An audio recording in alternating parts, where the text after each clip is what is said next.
إن الحمد لله نحمده ونستعينه ونستغفره ونعوذ بالله من شرور أنفسنا وسيئات أعمالنا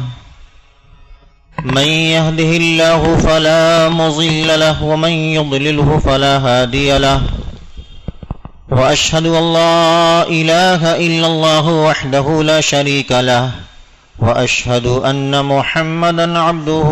ورسوله أرسله بالحق بشيرا ونذيرا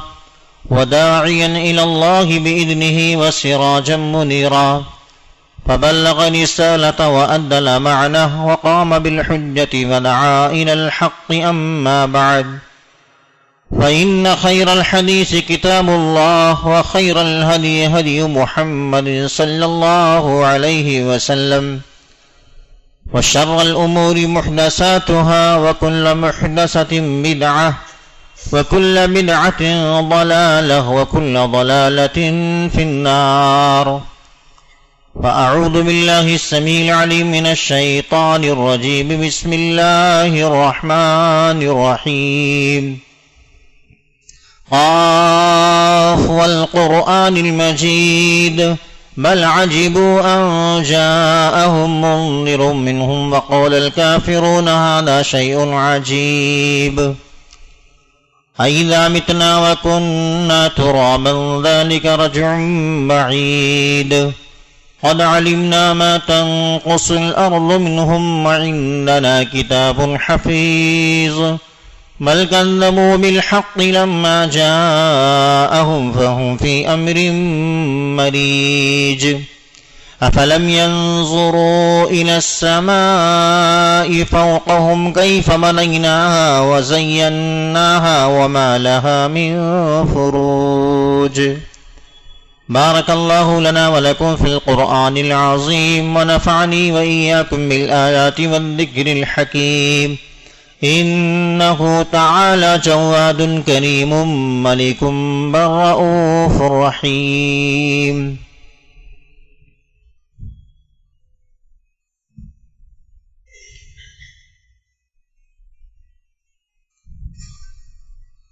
إن الحمد لله نحمده ونستعينه ونستغفره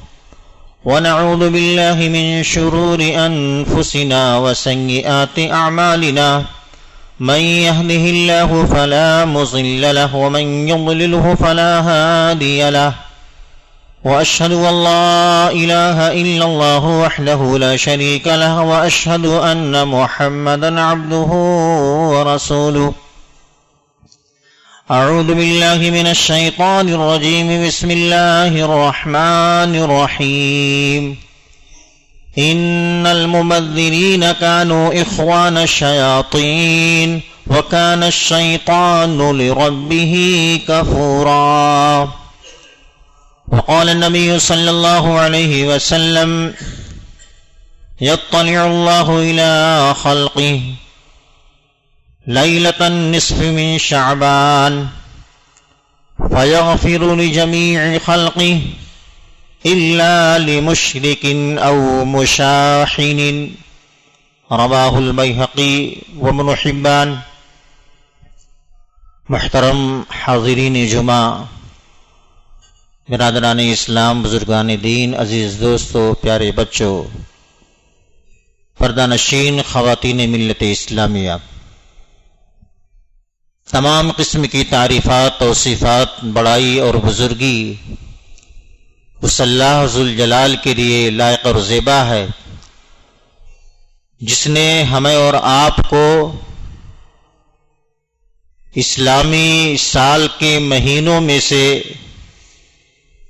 ایک عظمت اور فضیلت والا مہینہ شعبان کا مہینہ ہمیں نصیب فرمایا، جس سے ہم گزر رہے ہیں۔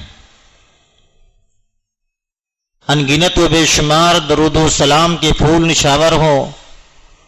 اللہ کے بھیجے ہوئے تمام پیغمبروں پر، خصوصاً اس کے آخری نبی جناب محمد رسول اللہ صلی اللہ علیہ وسلم پر۔ محترم حاضرین، خواتین، حضرات، جس طریقے سے انگریزی سال کا مہینہ یہ جنوری سے شروع ہو کر کے اور دسمبر پر جا کر کے ختم ہو جاتا ہے، اسی طریقے سے ہر مسلمان اس بات کو اچھی طرح سے جانتا ہے کہ عربی سال کا مہینہ یہ محرم الحرام سے شروع ہوتا ہے اور ذوالحجہ پر جا کر کے ختم ہو جاتا ہے۔ محرم سے لے کر کے ذوالحجہ تک 12 مہینوں میں سے جو فضیلت، جو عظمت اور جو مقام و مرتبہ رمضان کے مہینے کو حاصل ہے وہ کسی مہینے کو حاصل نہیں ہے۔ تو سال کے، اسلامی سال کے 12 مہینوں میں سے رمضان کا ایک مہینہ سائیڈ میں کر دیجئے، الگ کر دیجئے، بچے گا 11 مہینہ۔ 11 مہینوں میں سے شعبان کا مہینہ یہ بھی بڑی فضیلت اور عظمت کا حامل ہے۔ حدیث کے اندر آتا ہے کہ اللہ کے رسول صلی اللہ علیہ وسلم جب شعبان کا مہینہ شروع ہوتا تو آپ بھی روزہ رکھنا شروع کر دیتے تھے، اور اتنی پابندی کے ساتھ لگاتار روزہ رکھتے کہ دیکھنے والوں کو گمان ہونے لگتا کہ شاید آپ روزہ چھوڑیں گے ہی نہیں اور شعبان کا روزہ اور رمضان کا روزہ آپس میں ملا دیں گے۔ یعنی اتنی پابندی کے ساتھ اور کثرت کے ساتھ اللہ کے رسول صلی اللہ علیہ وسلم روزہ رکھتے تھے۔ شعبان کے مہینے میں کثرت سے روزہ رکھنے کی بہت ساری حدیثیں ہیں،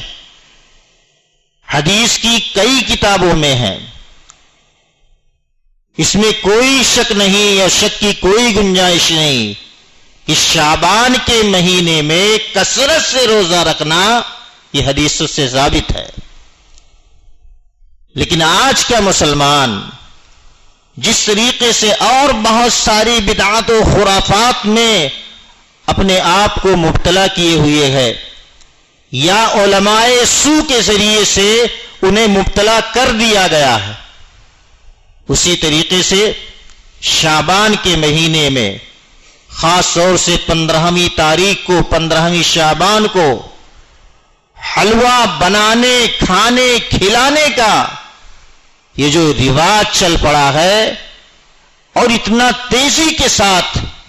لوگوں کے اندر رائج ہے کہ باقاعدہ اس کو شریعت کا ایک حصہ بنا لیا گیا، اسلام کا ایک جز بنا لیا گیا ہے، اتنی پابندی کے ساتھ اس پر عمل کیا جاتا ہے کہ نماز قضا ہو جائے چلے گا، حلوہ قضا نہیں ہونا چاہیے، نماز چھوٹ جائے کوئی پرواہ نہیں لیکن حلوہ چھوٹنا نہیں چاہیے۔ حلوہ بناتے ہیں، کھاتے ہیں، کھلاتے ہیں، دوست و احباب، رشتے ناتوں میں، اڑوس پڑوس میں تقسیم کرتے ہیں۔ اگر کوئی پڑوسی توحید پرست بدعات و خرافات سے اپنے آپ کو دور کرنے والا انکار کر دے کہ بھائی یہ چیز ہمیں نہیں چلے گی، اس لیے کہ اس کا شریعت سے کوئی تعلق نہیں،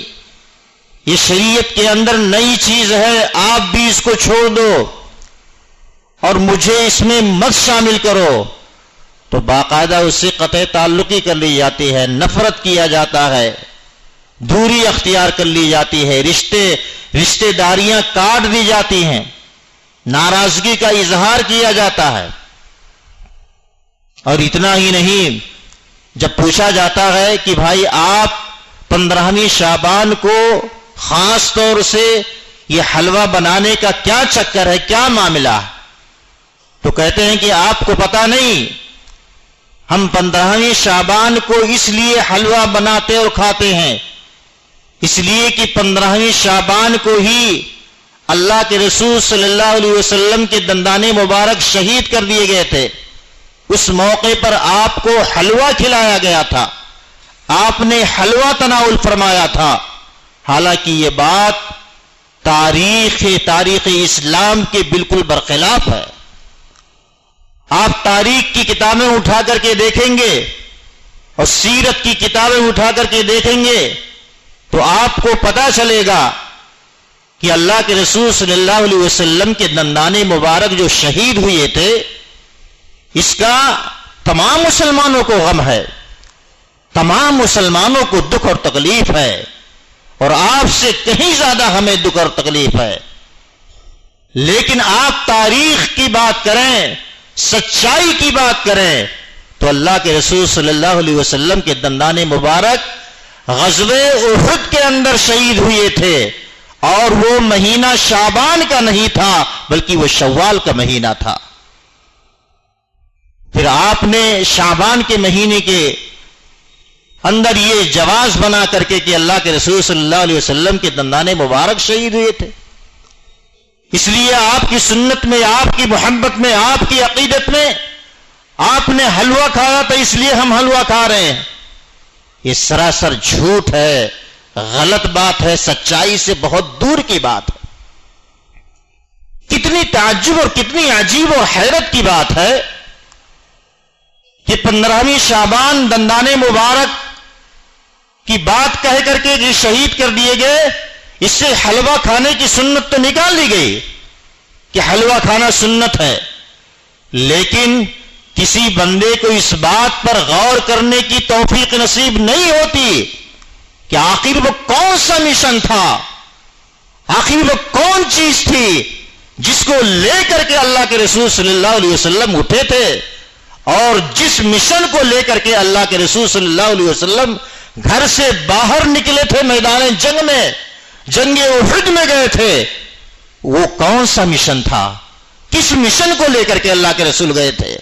اس مشن پر غور نہیں کرتے. وہ مشن تھا دعوت اللہ کا، وہ مشن تھا لوگوں کو شرک کی غلاظتوں سے نکال کر کے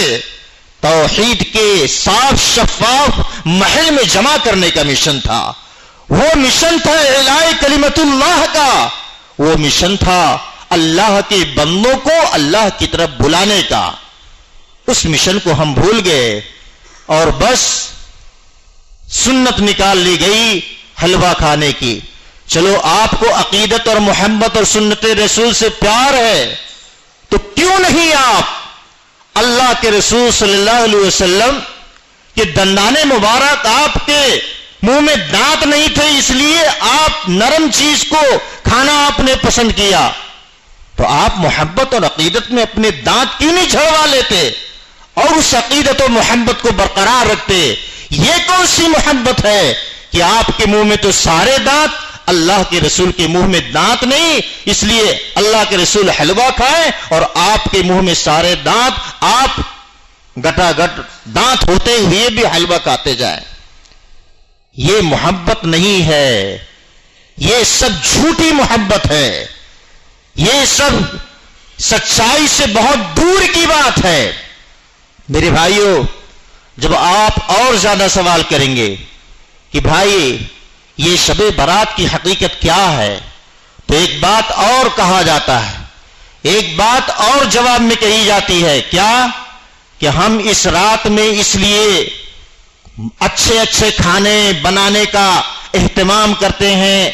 اور مرغوب چیزوں کا اہتمام کرتے ہیں، اس لیے کہ 15ویں شعبان کی رات کو ہمارے جو باپ دادا مر چکے ہیں، اس دنیا سے جا چکے ہیں، ان کی روحیں 15 شعبان کی رات کو واپس دنیا میں آتی ہیں اور اپنے گھر میں آ کر کے چکر لگاتی ہے. ان کی حیات میں، ان کی زندگی میں ان کو جو جو چیزیں پسند تھی کھانے پینے کی، وہ ساری چیزیں، ان کی پسندیدہ اور مرغوب چیزیں بنا کر کے دسترخوان سجا دیا جاتا ہے، تاکہ جب ان کی روحیں گھر کے اندر آئیں تو وہ دیکھ کر کے خوش ہوں، تھوڑا سا ذائقہ لیں اور تھوڑا سا چکھیں اور خوش ہو کر کے اس کے بعد چلے جائیں کہ ہاں ہماری پسندیدہ اور مرغوب چیزیں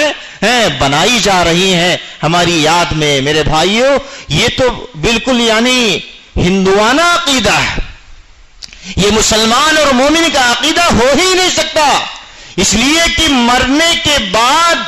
دوبارہ اس دنیا میں لوٹ کر کے آنا یہ اللہ کے ہاں کوئی سسٹم نہیں ہے، یہ اللہ کے ہاں قانون نہیں ہے کہ کوئی مر جائے اور دوبارہ کسی تاریخ کو اس کی روح واپس دنیا کے اندر آئے، ایسا نہیں ہے، نہ قرآن کے اندر نہ حدیث کے اندر، یہ تو غیروں کا عقیدہ ہے۔ آواگمن، وہ کہتے ہیں کہ یہی انسان مرتا ہے اور پھر دوبارہ اس کا جنم ہوتا ہے،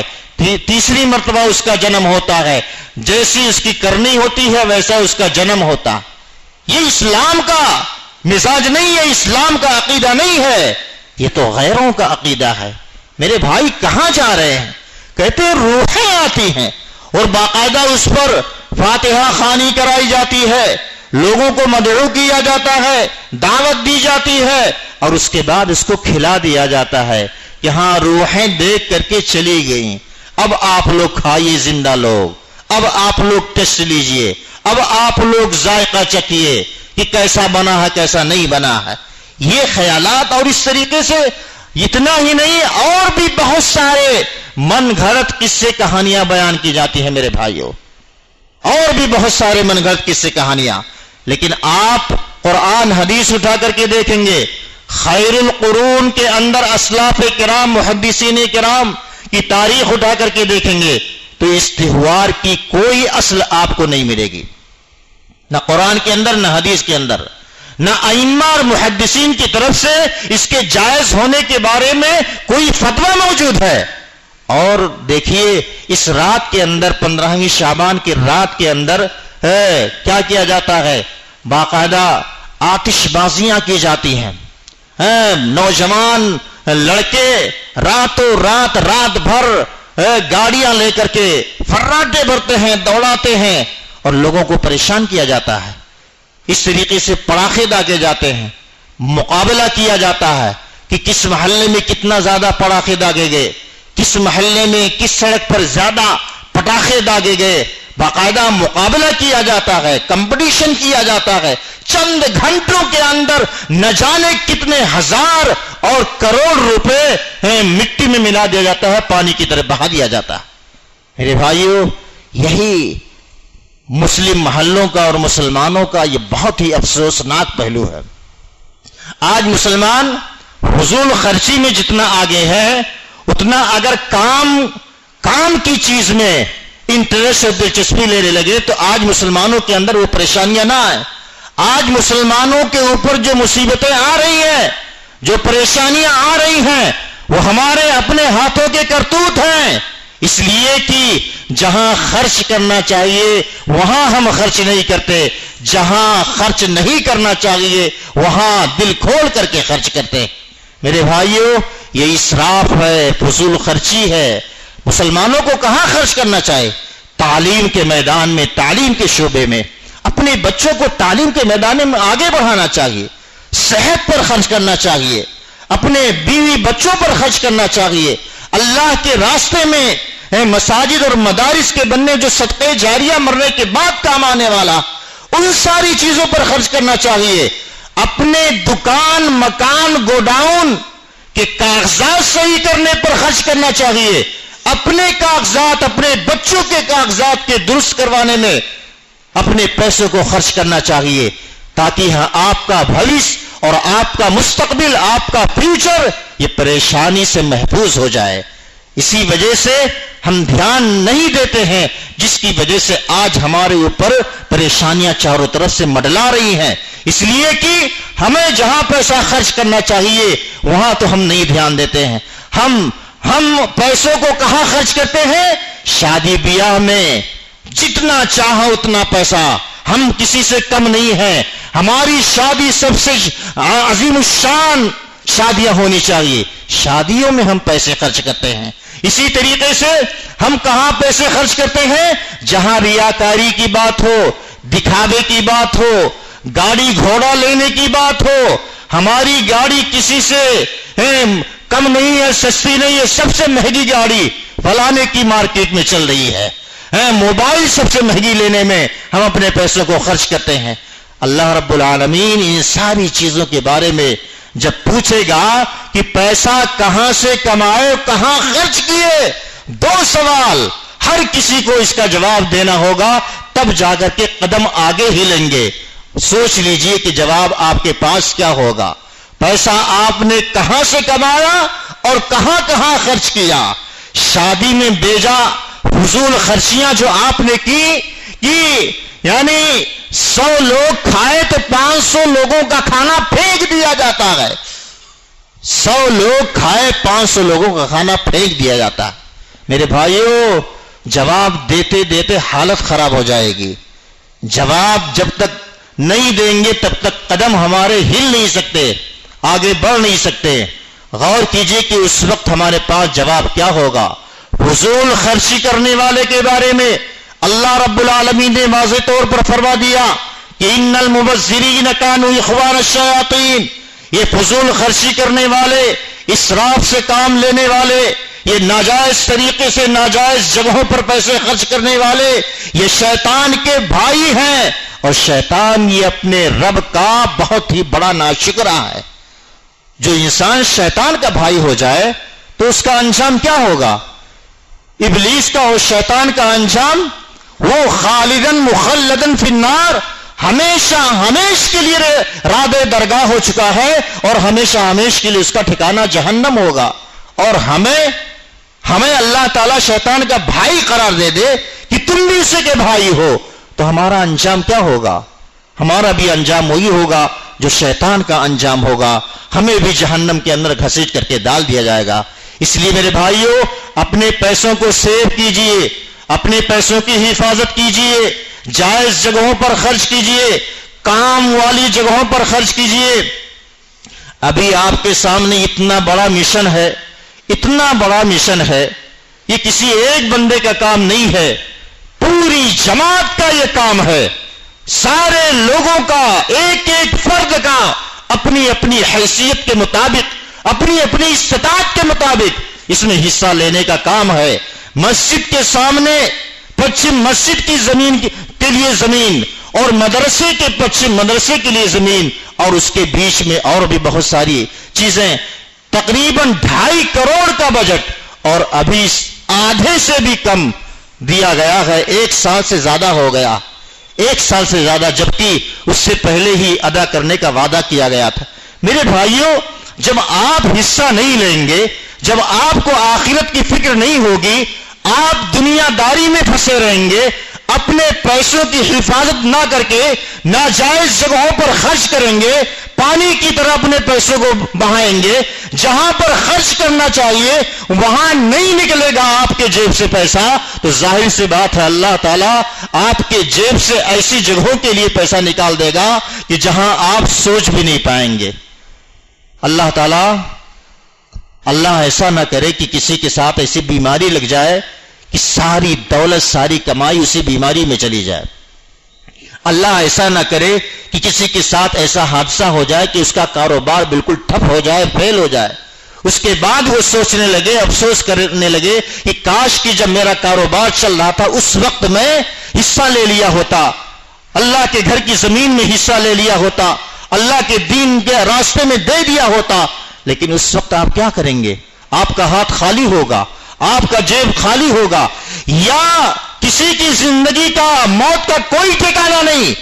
صبح ہے، شام کو رہیں گے کہ نہیں، شام کو ہے، صبح ہوگی کہ نہیں، صبح کا سورج دیکھنا نصیب ہوگا کہ نہیں ہوگا۔ میرے بھائیوں، وہ وقت آنے سے پہلے اپنے ہی ہاتھوں سے اللہ کے راستے میں خرچ کر دے، کوئی کسی کے کام آنے والا نہیں مرنے کے بعد۔ وَلَا تَزِرُ وَازِرَةٌ وِزْرَ أُخْرَىٰ، باپ بیٹے سے بھاگے گا، بیٹا باپ سے، ماں بیٹی سے، بیٹی ماں سے، رشتے ناطے کے لوگ پہچاننے سے انکار کر دیں گے۔ میرے بھائیوں، اگر کام آئے گا تو یہی نیکیاں آپ کے کام آئیں گی۔ اگر کام آئے گا آپ کے ساتھ، آپ کا ساتھ اگر کوئی دے گا اور آپ کے ساتھ کوئی کام آئے گا، آپ کو سپورٹ کرے گا اور آپ کو جنت کے راستے کی طرف لے جائے گا، تو یہی صدقات و خیرات جو اللہ کے راستے میں آپ اپنے ہاتھوں سے دیے ہوں گے وہی آپ کے کام آئے گا، ورنہ سارے کے سارے آپ کو پہچاننے تک کے انکار کر دیں گے۔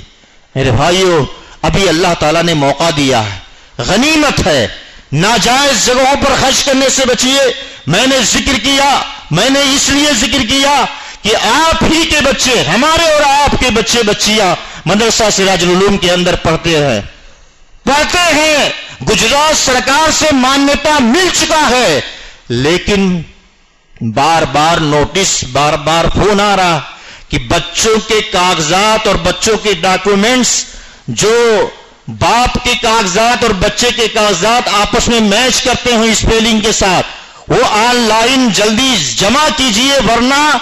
آپ کو نوٹس آ جائے گی اور آپ کا یہ مانیتا ریجیکٹ ہو جائے گا۔ کتنے سارے لوگوں کو فون کیا گیا، 100 لوگوں میں مشکل سے 8-10 لوگوں کے کاغذات صحیح ہیں، 8-10 لوگوں کے کاغذات بیٹے بیٹی اور باپ کے میچ کر رہے ہیں، ورنہ سارے لوگوں کے آدھار اور ڈاکومنٹس کاغذات اس میں کچھ اور اس میں کچھ اور ہے، اس طرف کسی کا کچھ دھیان ہی نہیں۔ اور اس کے بعد جب اچانک مصیبت آئے گی حکومت کی طرف سے تو بوکھلا جائیں گے، کہیں گے مسلمانوں کے اوپر ظلم ہو رہا ہے، مسلمانوں کے اوپر ستم ہو رہا ہے، مسلمانوں کے اوپر زیادتی ہو رہی ہے۔ ابھی سو رہے ہیں اور اس کے بعد جب مصیبت آئے گی تب ادھر ادھر بھاگیں گے۔ تو جہاں 1000 روپے میں کام ہونے والا تھا 1 لاکھ روپیہ دے کر کے لائن میں کھڑے رہیں گے،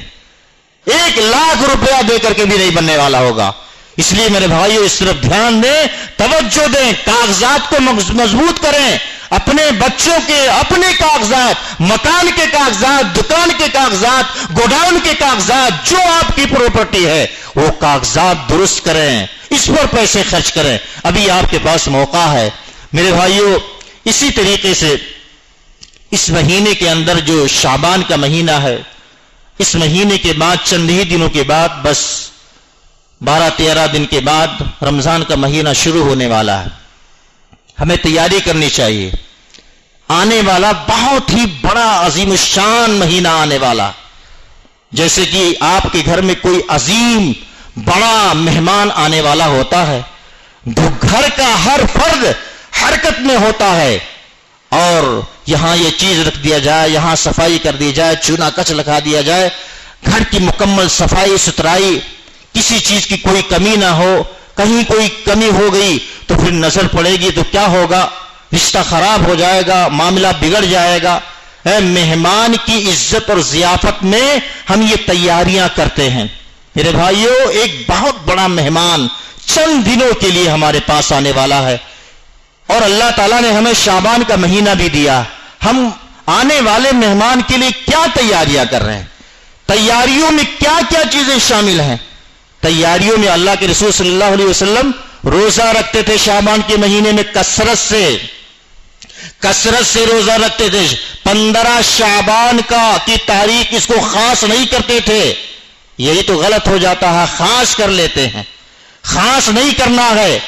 بلکہ اس مہینے کے اندر اللہ کے رسول جو کثرت سے روزہ رکھتے تھے اس پر عمل کرنا ہے، سنت کی پیروی کرنا ہے، سنت کی خلاف ورزی نہیں کرنا ہے۔ اسی طریقے سے ظاہری اور باطنی ہر اعتبار سے اپنے آپ کو صاف ستھرا پاک صاف کرنا ہے، ہمارا جسم پاک صاف ہو رمضان کا مہینہ آنے سے پہلے، ظاہری طور پر بھی باطنی طور پر بھی۔ ظاہری طور پر کہ ہم اپنے بال وغیرہ کٹوا لیں،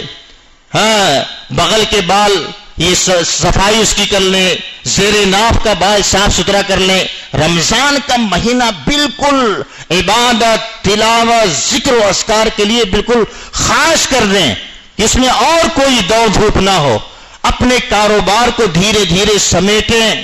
اپنے حساب کتاب کو دھیرے دھیرے سمیٹیں۔ زکوٰۃ آپ کے یہاں جو نکلنے والی ہے ابھی سے رمضان کا مہینہ شروع ہونے سے پہلے ہی اس کو الگ کر دیں کہ ہم یہ اتنی رقم ہے، مال کی شکل میں یا ادھار کی شکل میں یا کیش کی شکل میں یا بینک میں، اس کا 2.5% کتنا نکلے گا، کتنا بنے گا، اس کو الگ کر دیں۔ یہ رمضان کی تیاریوں میں شامل ہے۔ اسی طریقے سے گھر کے اندر صفائی ستھرائی، گھر کے اندر صفائی ستھرائی، اپنے بھی گھروں کی صفائی ستھرائی، اللہ کے گھر کی بھی صفائی ستھرائی۔ میں آپ سے گزارش کروں گا کہ کون ہے اتنے سارے لوگوں میں جو مسجد کا گراؤنڈ فلور بھی فل ہے اور مسجد کا فرسٹ فلور بھی الحمدللہ انشاءاللہ فل ہوگا۔ آپ ہی میں سے اللہ نے بہتوں کو ایسا نوازا ہوگا کہ جن کے پاس مال کے حساب کا کوئی حساب ہی نہیں ہوگا، بے حساب اللہ تعالی نے دیا ہوگا۔ کون ہے، ہمت ہے کہ وہ آگے بڑھ کر کے اللہ کے اس گھر کی صفائی ستھرائی میں حصہ لے لے اور اس کو رمضان کا مہینہ آنے سے پہلے اس کو چونا گچ کروا لے، اس کو دوبارہ اس میں چونا لگ جائے، پینٹ لگ جائے، کلر لگ جائے رمضان کا مہینہ شروع ہونے سے پہلے۔ آپ ہی میں سے کون ہے اللہ کا وہ بندہ کہ جو یہ قالین کئی سالوں سے استعمال کر رہے ہیں، جس پر اللہ کے بندے نمازی عبادت کر رہے ہیں؟ کون ہے جو آگے بڑھ کر کے رمضان کا مہینہ شروع ہونے سے پہلے قالین میں حصہ لے لے، یا تو اپنی طرف سے مکمل قالین خرید کر کے لا کر کے بچھا دیے نمازیوں کے لیے اللہ کے گھر کے اندر، یا کئی لوگ مل کر کے حصہ لے کر کے اور اس کا انتظام کر دیں؟ میرے بھائیوں، آپ ہی لوگوں میں اللہ تعالیٰ بہت لوگوں کو انشاءاللہ اس بات کی توفیق دے گا۔ ابھی جمعہ کے بعد بہت سارے لوگوں کو انشاءاللہ اللہ توفیق دے گا کہ اٹھ میرا بندہ، میں نے تجھ کو بہت نوازا ہے، کچھ رقم میرے گھر کے لیے خاص کر دے، میرے گھر کے لیے صفائی ستھرائی کے لیے، قالین کے لیے خاص کر دے، تاکہ میرے بندے نماز جب تک پڑھیں، جب تک قائم کریں، تجھے بھی اس کا برابر ثواب ملتا رہے۔ میرے گھر کی صفائی ستھرائی میں تو حصہ لے لے تو تیرا گھر اور تیرا دل، تیرا جسم میں پاک صاف کر دوں گا۔ اللہ رب العالمین یہ وعدہ کرے گا انشاءاللہ۔ میں امید کرتا ہوں کہ یہ دو کام یہ رکے گا نہیں، رمضان سے پہلے انشاءاللہ یہ پورا ہو جائے گا، اور انشاءاللہ آپ ہی میں سے ایسوں کو اللہ تعالیٰ تیار کرے گا، توفیق دے گا کہ وہ آگے بڑھ کر کے اس کام کو اپنے ہاتھ میں لے لیں گے اور کہیں گے کہ یہ کام میرے ذمہ چھوڑ دیجئے، میں انشاءاللہ اپنی طرف سے اس کام کو کر دوں گا۔ میرے بھائیوں، یہ مہینہ بہت ہی اہم مہینہ ہے۔ اس مہینے کی اہمیت اور قدر کو سمجھیے، اس مہینے کی اہمیت اور قدر کو سمجھیے کہ آنے والے مہینے کے استقبال ہے۔ اس مہینے کے اندر ہی اپنے دل کو پاک صاف کر لیں، اپنے بھائیوں کے تعلق سے اپنے دل کو کینہ کپٹ سے پاک صاف کر لیں، اس لیے کہ اللہ کے رسول صلی اللہ علیہ وسلم کی صحیح حدیث ہے کہ یطلع اللہ الی خلقہ لیلۃ النصف من شعبان، اللہ تعالی 15ویں شعبان کی رات کو نظر رحمت پوری مخلوق کی طرف اٹھا کر کے دیکھتا ہے، فیغفر لجمیع خلقہ، تمام مخلوقات کو اللہ بخش دیتا ہے سوائے دو لوگوں کے، الا لمشرک او مشاحن، ایک وہ بدنصیب جو اپنی زندگی شرک اور بدعات میں، خرافات میں گزار رہا ہے، شرک کی غلاظتوں میں ڈوبا ہوا ہے اور شرک سے توبہ نہیں کر رہا ہے، اللہ تعالیٰ اس کو معاف نہیں کرتا۔ ساری مخلوقات کی بخشش کا اعلان ہو رہا ہے، لیکن اس رات بھی مشرک کی مغفرت کا اعلان نہیں ہوتا۔ اگر وہ توبہ کر لے تو ٹھیک ہے، معافی ہو سکتی ہے، لیکن اگر توبہ کیے بغیر مر گیا تو جہنم۔ دوسرا وہ بدنصیب مشاحن، جس کے دل میں اپنے مسلمان بھائی کے تعلق سے کینہ کپٹ ہے، نفرت ہے، عداوت ہے، دشمنی ہے، ناراضگی ہے، ایسے کو بھی اللہ تعالیٰ معاف نہیں کرتا، ایسے کو بھی اللہ معاف نہیں کرتا ہے۔ دوسری روایت کے اندر ہے کہ ایسے شخص کو اللہ کی طرف سے فرشتے اعلان کرتے ہیں، فرشتوں کو اللہ کہتا ہے کہ انہیں مہلت دے دو۔ دو بھائیوں کے اندر، دو مسلمان بھائیوں کے اندر بات ہوئی، کسی بات کو لے کر کے ناراضگی ہوئی، رائے میں اختلاف ہو سکتا ہے، کوئی تعجب کی بات نہیں ہے، لیکن اس اختلاف کو دل کے اندر جگہ نہ بنائے۔ بھائیوں کے اندر اختلاف ہو گیا، چچا بھتیجے کے اندر اختلاف ہو گیا، کسی بات کو لے کر کے ناراضگی ہو گئی، تو اس ناراضگی کو دل کے اندر جگہ دینا یہ غلط ہے۔ ورنہ اختلاف تو ہونا یہ کوئی عیب کی بات نہیں ہے، لیکن اس اختلاف کو دل کے اندر جگہ دے کر کے اور آنا جانا بند کر دیا جائے، سلام کلام بند کر دیا جائے، دوری اختیار کیا جائے یہ غلط ہے. اللہ کے رسول صلی اللہ علیہ وسلم نے فرمایا کہ اللہ تعالیٰ فرماتا ہے کہ ایسے لوگوں کو مہلت دے دو، انظروا هذین حتی یصطلحا، ایسے لوگوں کی معافی نہیں ہے، مغفرت نہیں ہے جب تک کہ یہ دونوں آپس میں مل نہ جائیں، آپس میں مصالحت نہ کر لیں، آپس میں صلح نہ کر لیں، آپس میں بھائی بھائی مل کر کے رہنا نہ شروع کر دے، تب تک ایسے لوگوں کی معافی اور مغفرت نہیں ہوتی. میرے بھائیو، اگر کسی کے درمیان ایسا معاملہ چل رہا ہے تو اللہ کے واسطے اپنے آپ کو چھوٹا سمجھ کر کے مل لیں، بات چیت کر لیں، سلام کلام کر لیں. جو چھوٹا ہے عمر میں اس کو پہل کرنا چاہیے، اور جو بڑا ہے اگر وہ چھوٹا اتنا نہ سمجھ ہے کہ اس کے اندر اتنی بھی سمجھ نہیں ہے، بڑا اپنے بڑکپن کا اظہار کرتے ہوئے آگے بڑھ کر کے اور اس کا استقبال کرے، اس سے سلام کلام کر لے، آنا جانا شروع کر لے، تاکہ اللہ کی مغفرت کے مستحق ہم بھی ہو جائے. اللہ رب العالمین ہم سب کو اس کی توفیق عطا فرمائے. چونکہ وقت ختم ہو گیا اس لیے میں اپنی بات ختم کرتا ہوں اس دعا کے ساتھ کہ رب العالمین ہمیں کہی ہوئی حق باتوں پر عمل کرنے کی توفیق عطا فرمائے. اللہ ہمیں صحیح سمجھ عطا فرمائے. اللہ تعالی ہمیں بدعات و خرافات جس کا تعلق اسلام و شریعت سے نہیں ہے، اللہ تعالی ہمیں باطل سے دور رہنے اور بدعات و خرافات سے بچنے کی اللہ توفیق عطا فرمائے. آمین. وآخر دعوانا ان الحمدللہ رب العالمین.